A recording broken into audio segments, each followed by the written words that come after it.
terjerit dan terkurung betapa cinta dan kasih sayang Abuya kepada kita semua, karena kita menderita agar rohani kita ini dapat dipertemukan dan kembali kepada asalnya.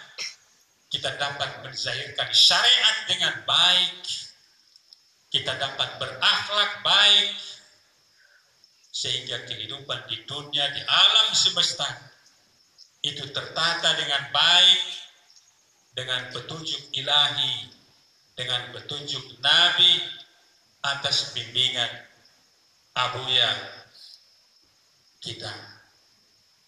Marilah kita gunakan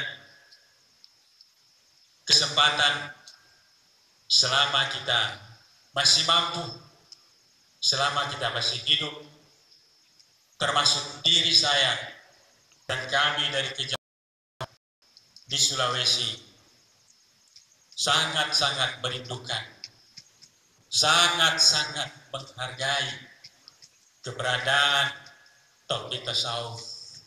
Dan tauhid tasawuf itu tidak lepas dari sang pemegang, sang pembimbing.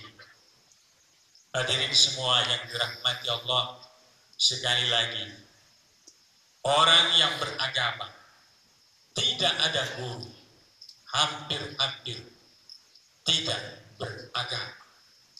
Wabillahi taufiq wal hidayah. Assalamualaikum warahmatullahi taala wabarakatuh.